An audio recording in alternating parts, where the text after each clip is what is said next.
Now, if we talk about the next power of the parliament, then it is the executive power.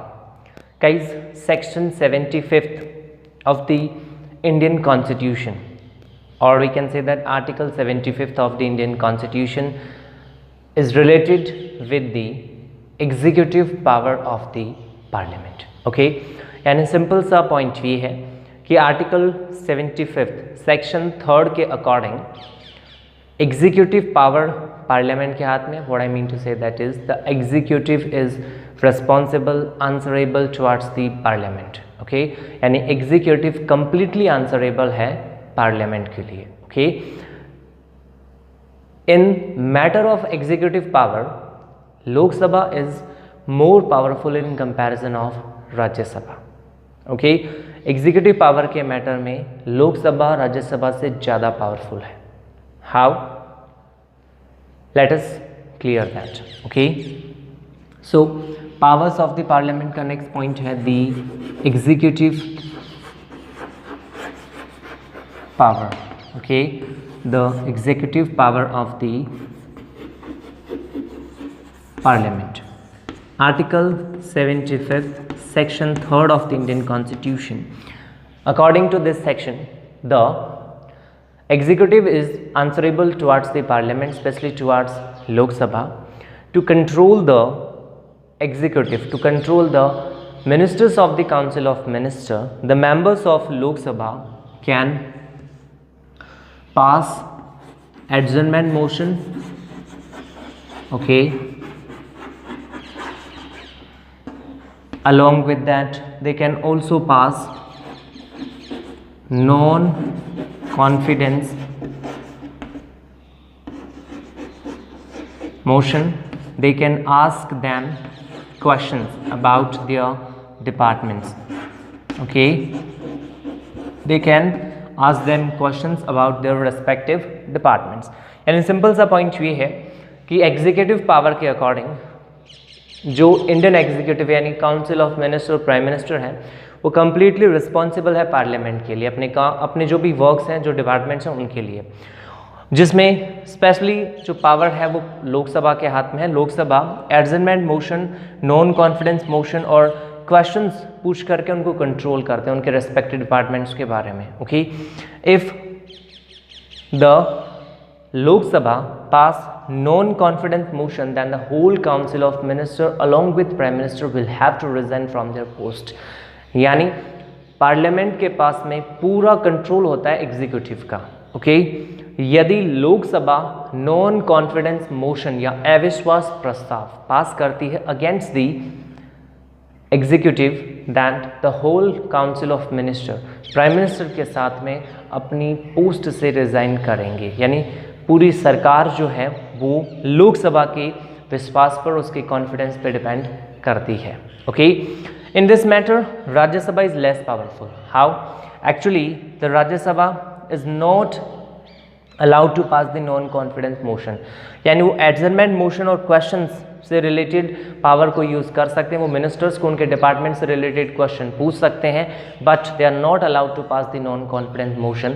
This power is only given to the Lok Sabha. ये power सिर्फ लोकसभा के पास में है. Okay, and that's why Rajya Sabha is less powerful in comparison of Lok Sabha in matter of executive power.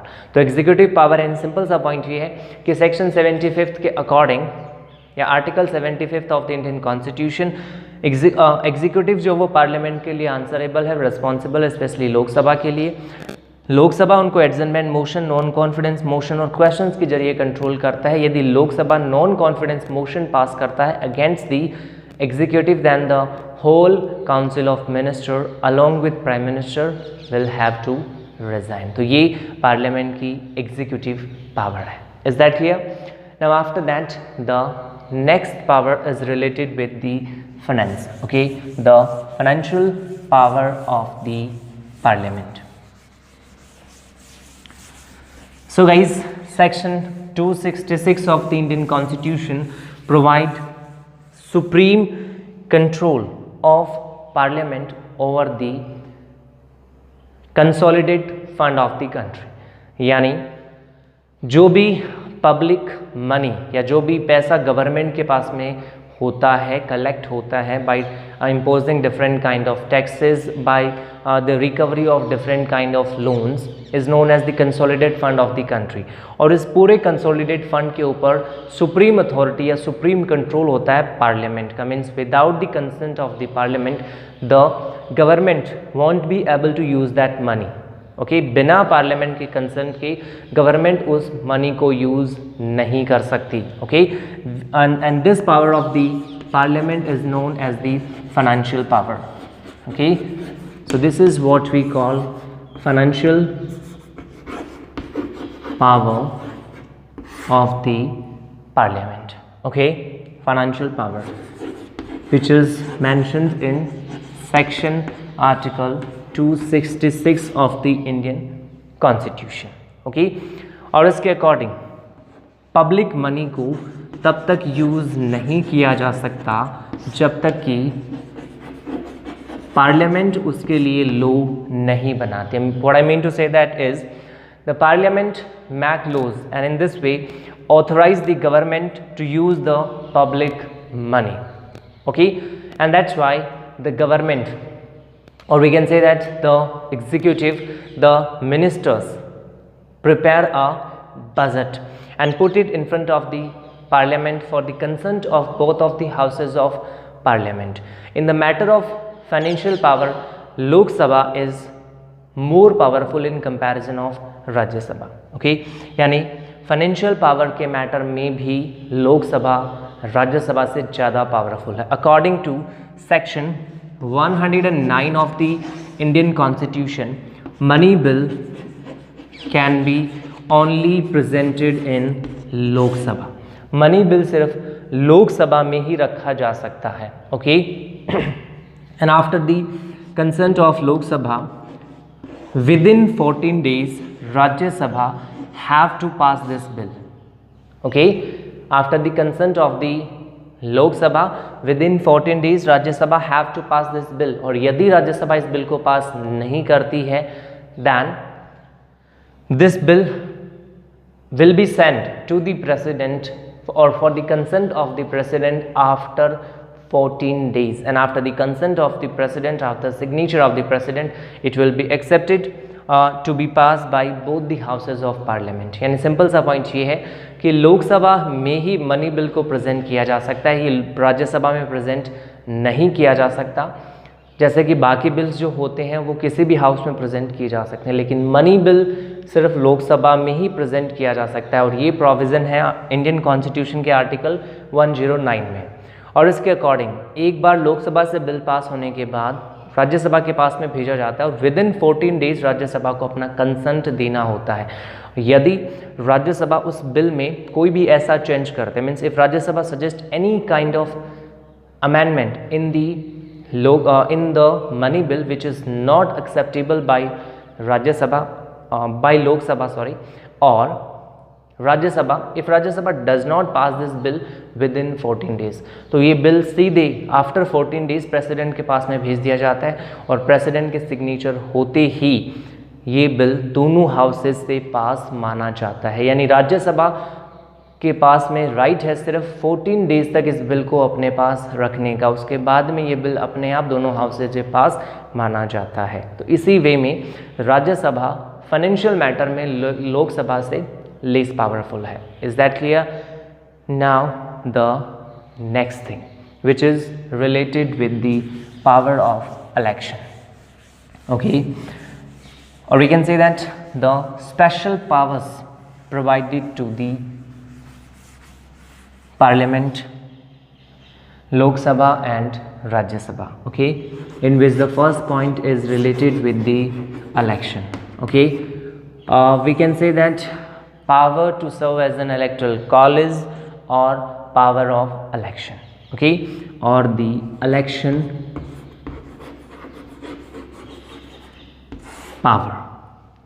According to section 54 or Article 54 of the Indian Constitution, the elected members of both the houses of parliament, Lok Sabha and Rajya Sabha, take part in the election of president. Okay, or we can say that they cast their vote for the election of president. यानी simple सा term ये है कि section 54 जो president से related है उसमें clearly mention है कि प्रेसिडेंट के लिए इलेक्टोरल कॉलेज जो है वो इलेक्टेड मेंबर्स ऑफ लोकसभा और राज्यसभा के द्वारा बनाया जाता है। यानी लोकसभा और राज्यसभा के जो इलेक्टेड मेंबर्स हैं वो प्रेसिडेंट के इलेक्शन में अपना वोट डालते हैं। Is that clear? So the president is elected by the elected members of Lok Sabha and Rajya Sabha along with the elected members of state legislatures. Okay, along with that section 66, okay, or Article 66 of the Indian Constitution says that the elected members of both the houses of parliament, means the members of Lok Sabha and Rajya Sabha, take part in the election of vice president. Okay, यानी power of election के according Lok Sabha और राज्यसभा के जो elected members हैं वो 2 post के लिए electoral college का काम करते हैं for the president and for the vice president. Okay, for the election of vice president according to section 54 and for the election of president and for the election of vice president according to section और article 66. Okay, यानी लोकसभा और राज्यसभा के जो elected member हैं वो president और vice president को elect करते हैं, उनके इलेक्शन में वोट डालते हैं. And this is what we call power of election of the parliament. Okay, and in the matter of election power both the houses of parliament are equal. यानी ये power दोनों के पास में इक्वली डिवाइडेड है. Okay, now the next power is the power of impeachment. Okay, under this power both the houses of parliament are authorized to remove the president, vice president, judges of supreme court and judges of high court from their post. Okay, यानी parliament के जो दोनों houses हैं उनके members special majority से motion pass करके president, vice president, जजेस of supreme court और जजेस ऑफ हाई कोर्ट को उनकी पोस्ट से हटा सकते हैं before completion of their tenure. Actually according to the provisions of Indian constitution after the appointment of the जजेस the executive, the legislature do not have any control on the जजेस of supreme court accept the impeachment. यानी appointment जो है वो executive करती है, लेकिन उसके बाद एग्जीक्यूटिव और लेजिस्लेचर का उसके ऊपर कोई कंट्रोल नहीं होता है. जजेस ऑफ सुप्रीम कोर्ट पे सिर्फ एक ही कंट्रोल है कि वो इम्पीचमेंट के जरिए उनको उनके पद से हटा सकते हैं. Okay, so what I mean to say that is according to section 61 of the Indian constitution the Lok Sabha and Rajya Sabha by passing a motion can remove the president from his post according to section 67th of the Indian Constitution. The members of Lok Sabha and Rajya Sabha with a special majority, with 2/3 majority or majority of the members, total number of members, okay, they can pass a motion to remove the vice president. लेकिन यहाँ पे आपको एक point ध्यान में रखना है कि वाइस प्रेसिडेंट को हटाने के लिए जो इम्पीचमेंट मोशन लाया जाता है वो सिर्फ राज्यसभा में ही रखा जा सकता है. ओके, इसके अलावा टू रिमूव द जजेस of supreme court, to remove the president, motion can be presented in any house of the parliament, but as vice president is the ex officio chairman of Rajya Sabha, vice president को हटाने के लिए motion लाने का right सिर्फ राज्यसभा के पास में होता है. उसके बाद ये दोनों हाउसेस से पास होना कंपलसरी है. यानी राज्यसभा में स्पेशल मेजॉरिटी से और लोकसभा का कंसेंट मिलना भी उसमें जरूरी होता है. Is that clear?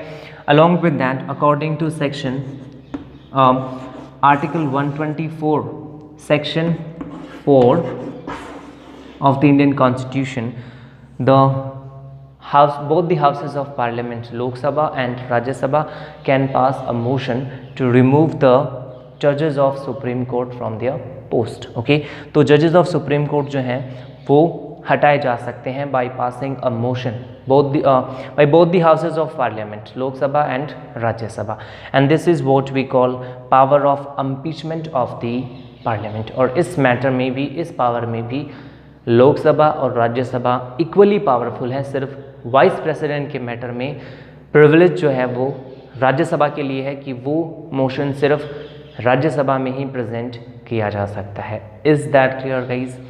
Now after that the next thing which is related with the special powers which are only granted to Rajya Sabha, not to Lok Sabha.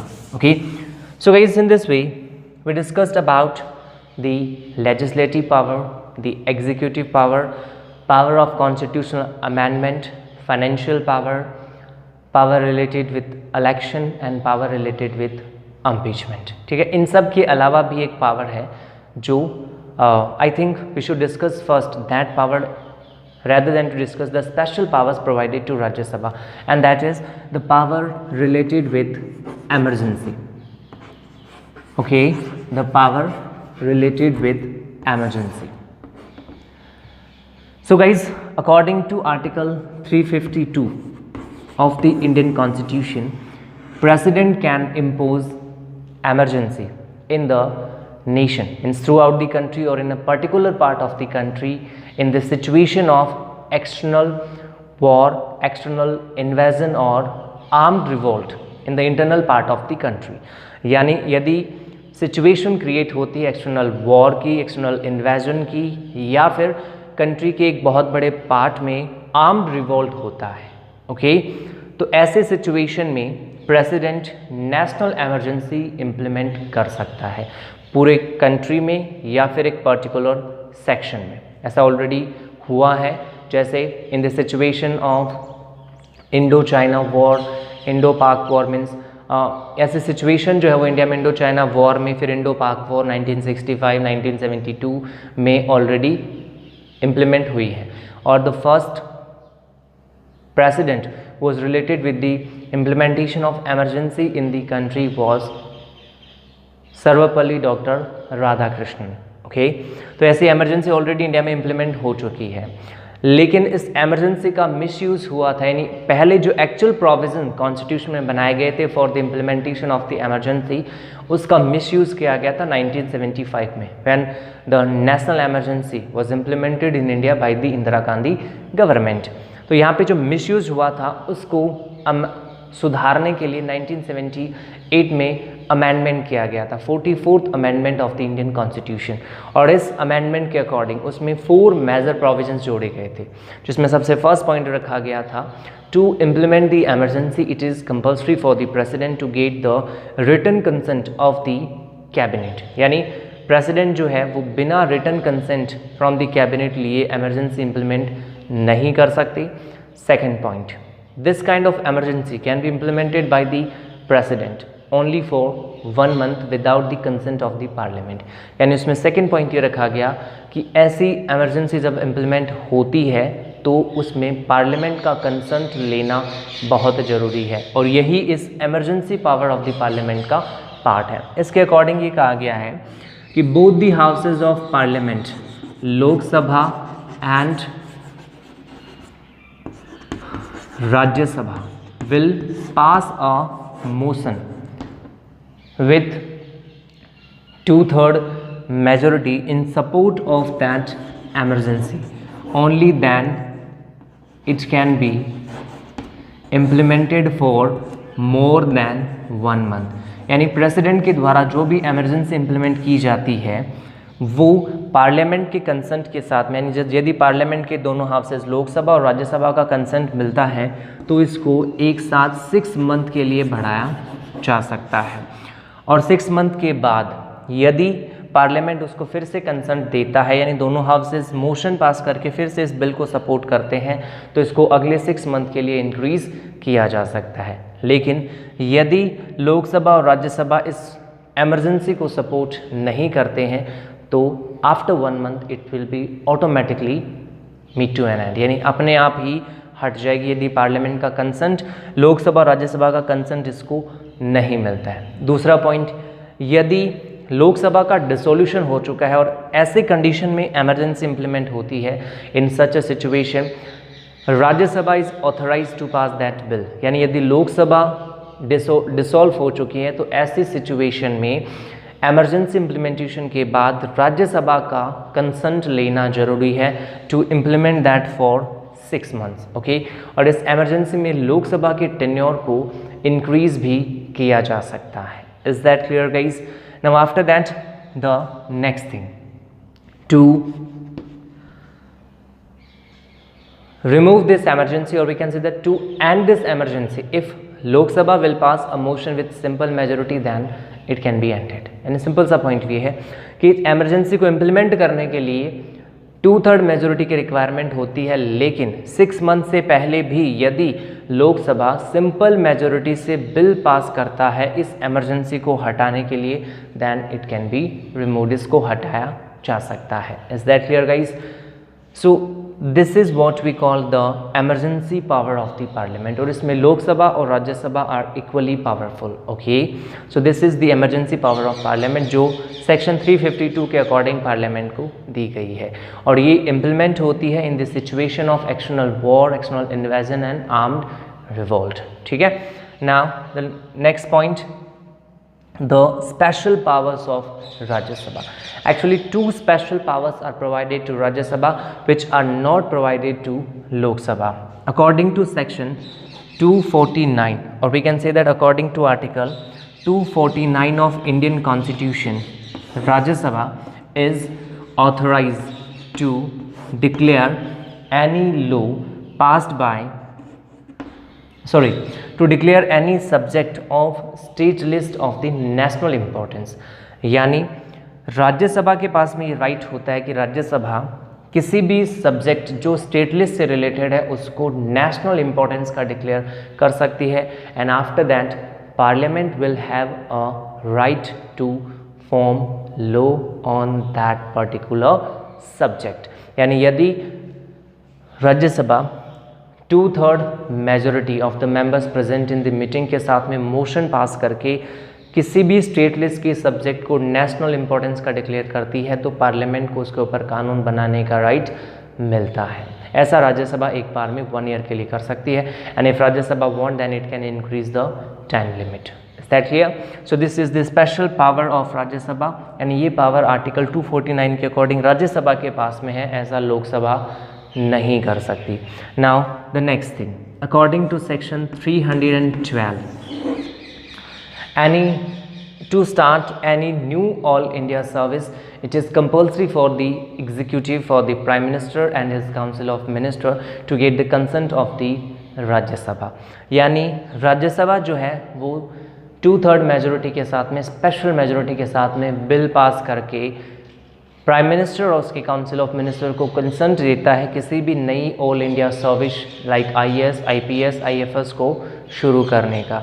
यानी प्राइम मिनिस्टर उसकी council of minister without the consent of Rajya Sabha can not start any knew all India service, यानी किसी भी new civil service को शुरू करने के लिए राज्यसभा का कंसेंट लेना जरूरी होता है for the prime minister and his council of minister, and this power is not provided to Lok Sabha, it is only related with Rajya Sabha. तो these are the 2 special powers of Rajya Article 249 related with the declaration of subject of state list of the national importance, and Article 312 related with the start of new all India service. Is that clear guys? So in this way, in this video we discuss about the powers of the parliament। यानी आप इसमें ये कह सकते हो कि powers of parliament या फिर powers of Lok Sabha, powers of Rajya Sabha, आपको इनको अलग अलग लिखना पड़े या फिर इनको एक साथ लिखना पड़े, there is no matter of that, okay. ये बहुत ही सिंपल है। यदि आप पार्लियामेंट की पावर्स को लर्न करते हैं then the powers related with Lok Sabha and Rajya Sabha will be automatically learn, ये अपने आप ही लर्न हो जाएंगे। ठीक है, यानी लोकसभा और राज्यसभा की पावर्स बिल्कुल वही हैं जो पावर पार्लियामेंट के पास में है। ओके, बस जो स्पेशल पावर्स ऑफ राज्यसभा उनको आपको सेपरेटली लर्न करना है। Is that clear guys? If there will be any doubt in your mind while watching this video, then you can write me in the comment section. I will definitely help you to resolve all your doubts. And about the remaining things of this chapter, or we can say that about the remaining things related with the executive, the president, prime minister and his council of minister, we'll discuss in the next video. Okay, so till then, stay at your home, be safe. Thank you very much. Have a nice day. Jai Hind, Jai Bharat.